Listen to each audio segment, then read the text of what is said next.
Hi everyone, welcome to my channel. I'm Christy and this is Christy Can Cook.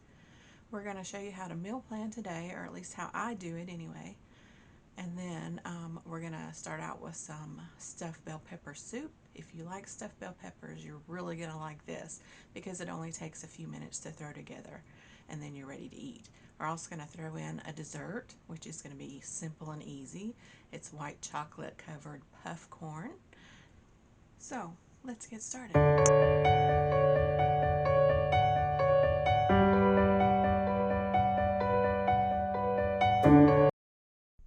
Okay, the first thing I like to do is get out my binder.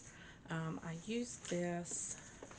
This is what our favorites are, and I kind of go through and see what we usually cook, and then every now and then I just throw in something new, and if we like it, it goes into this binder. I have dinners and salads and soups, side dishes, crock pot dishes, breads, and things that I still want to try. But I do have another book that is just for try recipes.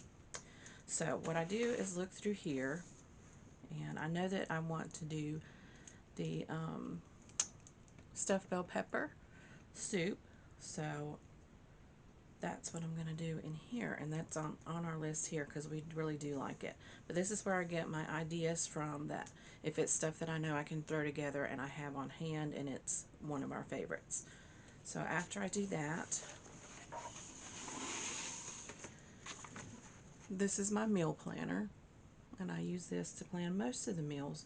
Sometimes it doesn't always go like you want it to go, so it doesn't, if I put it on my meal plan, it doesn't mean I'm going to make it that day, but I'll probably make it during that week. Sometimes we switch it around. If a meeting comes up or something that I'm not going to be here, then I can just switch it around for another day. 8th is Monday.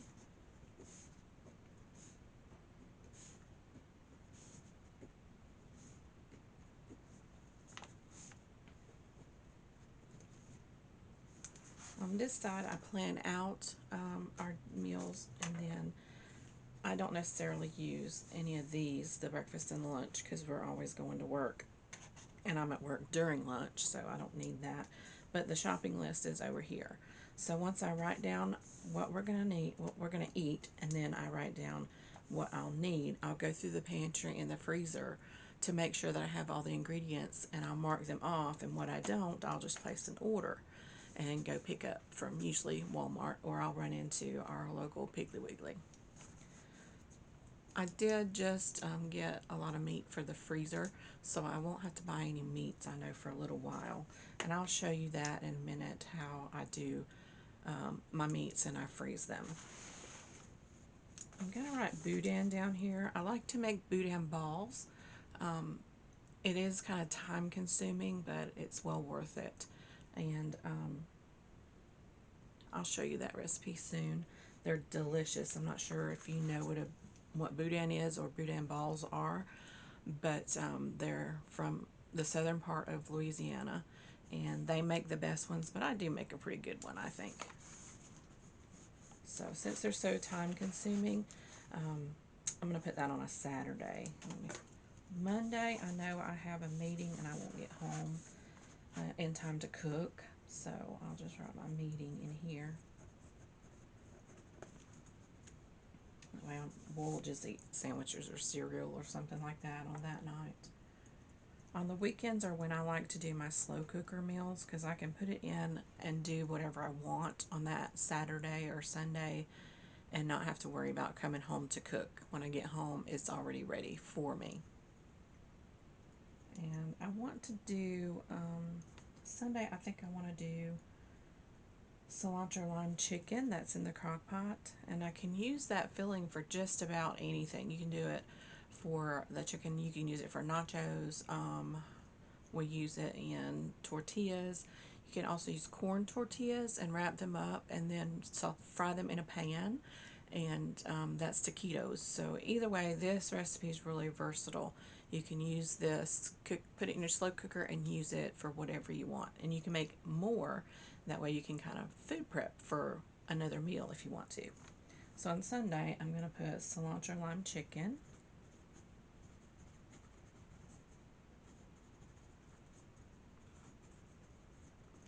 Okay, and then I'm going to need, I know I have corn tortillas, so I think what I'm going to do is make taquitos out of that. So I know I have the corn tortillas. I will need avocado, cilantro, everything to make guacamole. That's what we'll have on Sunday because it's quick and easy and it's a crock pot meal. Crawfish Monica. I've been wanting that. I have the crawfish in my freezer. So I already have that, and then I have, let's see, garlic, heavy cream, milk. I have everything to make that, and it takes a pasta. So I think on Tuesday I'll probably make crawfish Monica.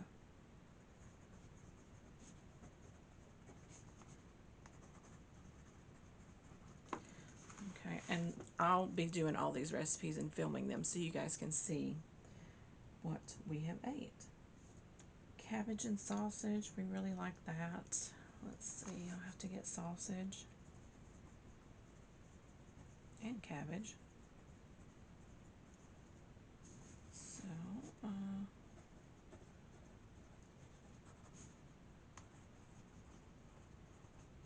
that's another quick throw together meal that I really like.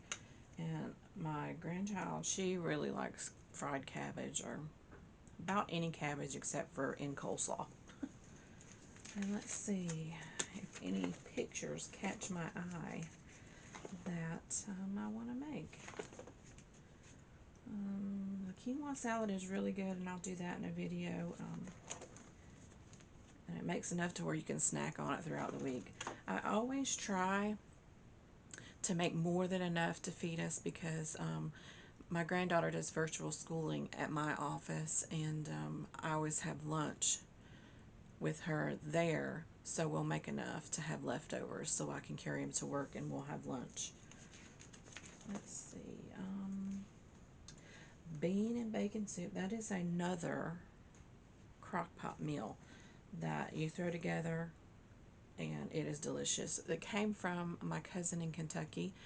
When we go up there to visit, she'll put that on in the morning, and by the time we drive from South Alabama there, then we're ready to eat when we get there. And it's super yummy, and it kind of sounds weird, but it has bacon, white beans, and potatoes. Yes, it is not carb friendly, but it is delicious.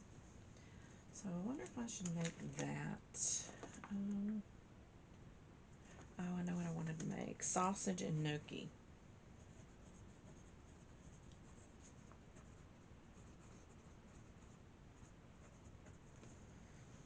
Sausage and gnocchi is quick and easy also. I'm all about being able to come home, know what I'm going to do, and I already have all the ingredients on hand because I make my list and I have my meal plan already ready. So that is a really big help to me, not having to come home and decide what I'm going to cook, and then sometimes just coming home and just grabbing whatever's there. And this makes it easier and just helps me out tremendously to plan ahead. So I have the Italian sausage and I have the gnocchi, and I'll probably do green beans with that, just so we have a vegetable on the side, because this is sausage and gnocchi is kind of heavy. And then Friday, we may go out to eat on Friday. There's some limited options right now, but there are a couple of restaurants that are open and they're locally owned, and we like to support them as much as we can. So I think we'll go out to eat on Friday. And like I said earlier, I may not make all of these on the day that it says that I'm going to make them. I may switch them up, but I like to keep different meats. So this sausage is a smoked sausage, and this sausage is an Italian sausage with the gnocchi. It's actually a hot Italian because we like spicy. Boudin is pork, and then of course cilantro lime chicken is chicken. So that's a pretty good mixture of proteins, and that's how I kind of make out my menu, because I don't want to have a hamburger, and maybe a chicken. I want to mix it all up. So that's how I meal plan. And then I'll take this book with me to the grocery store to get everything that I need. Okay, so here is my freezer. These are ready to go meals right here in case we want to just throw something together. Then I have a few vegetables, and then here are my meats, and then down here is chicken and a couple of frozen meals and a pizza. And then in here, let's see, we have some vegetables, some shrimp, strawberry onions, some stock, some chicken livers. I buy the big rolls of hamburger and I slice it and put it in individual bags like that. So if you just want a burger, you can just grab that and have just a burger. Or if I need hamburger meat for anything else, then I can grab 2 or 3 of those and we're ready to go. And then down here is some canned tomatoes that I made this summer, and they are so good. And that is the freezer. So what I like to do is, let's see. Alright, so here we are. Get my meal plan, and then I look at what I need to get out of the freezer, and I'll put it in the bottom of my refrigerator. That way I'll have everything thawed out for the week and we'll be ready to go. Okay, got my chicken out, got my hot Italian sausage, got my crawfish tails, and I got my pork for the boudin. So I'm going to get this in the refrigerator, and by the time this coming week rolls around, I will be ready to cook.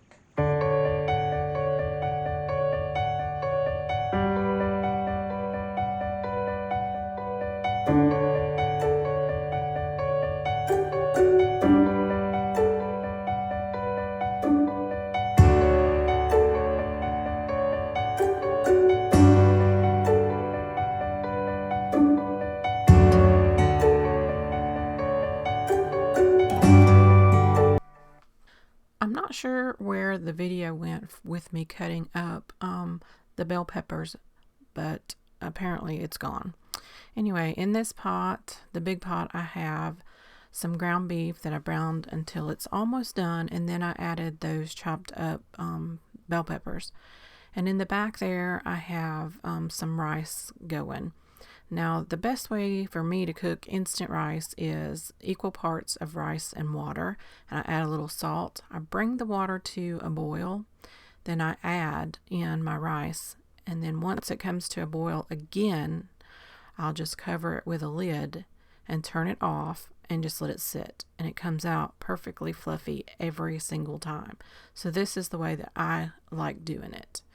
Now, every time you open the pot, make sure that you open it with the lid facing away from you so you don't get burned.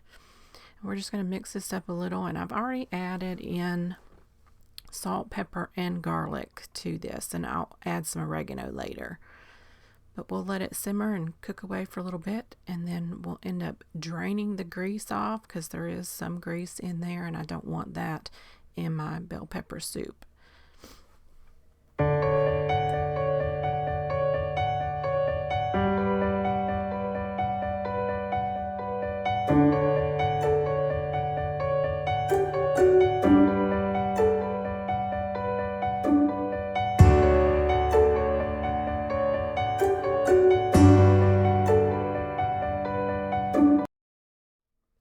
Once your meat is cooked and your bell peppers are cooked through, you're going to add 1 large can of crushed tomatoes.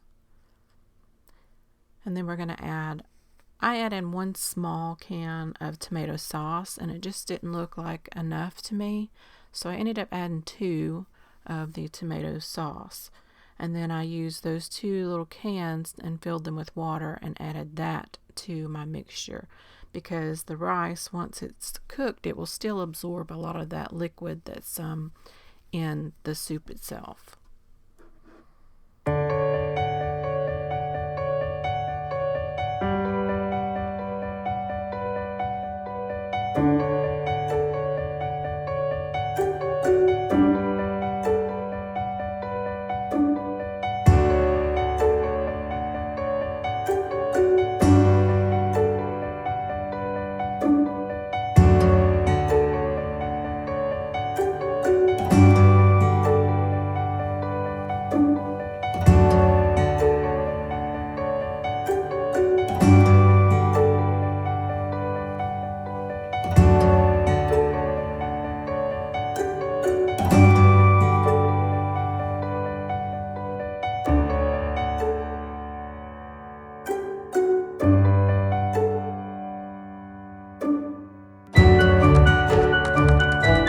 point I'm going to add that oregano in.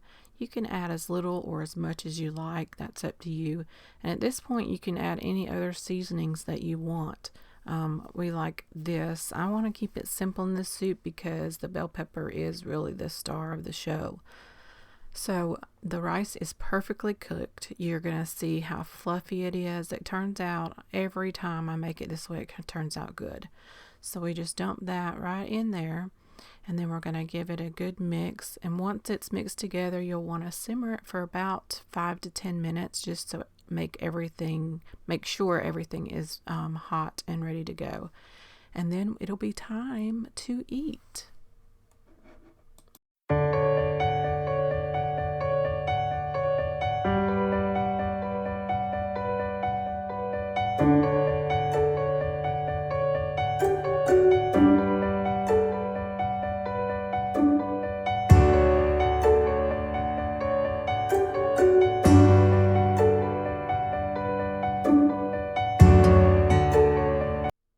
Just look how beautiful that is. I put a little Parmesan cheese on top of mine, and it is so good.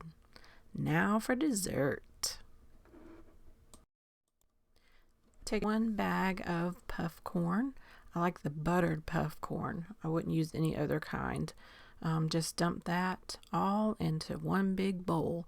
Make sure your bowl is big enough because you're going to need room to mix that chocolate on the puff whenever it comes out of the microwave. You can use a double boiler if you want to melt your chocolate, but I prefer to do it in the microwave because it's just faster.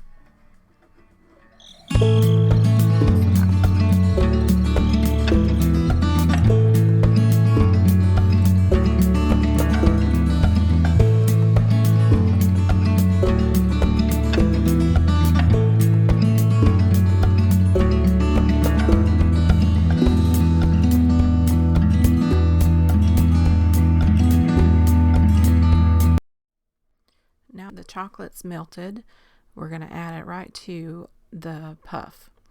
Now be careful with your chocolate because once it breaks, there's no going back. You have to start all over again. But just do it, if you're doing it in the microwave, do it 30 seconds at a time, and just when it's melted really good, that's when it's ready.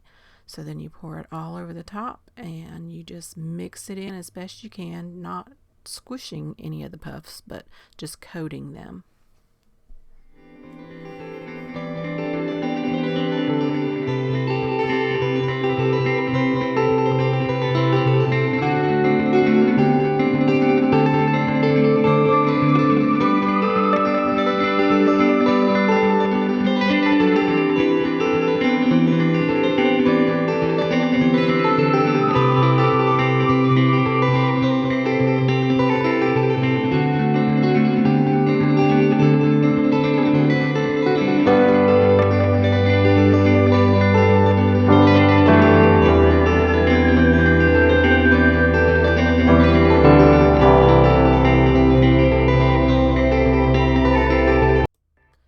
Now that everything is covered with the chocolate, you're going to get a parchment paper and lay it out. And I would recommend putting this on a baking sheet that has a little bit of a lip on the side, because we're going to put sprinkles on this. And when we put sprinkles on it, the sprinkles went everywhere, and I'm still finding sprinkles all over the kitchen. So if you put it in a pan like that, it would at least catch some of the sprinkles. But we enjoyed it, and all you have to do after the sprinkles is just let it sit and cool, and then it hardens onto the puff, and it's ready to eat. This is so good and simple. You will love it. You gotta give it a try.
Thanks so much for watching. Give us a thumbs up and subscribe if you haven't already. Stay around a while.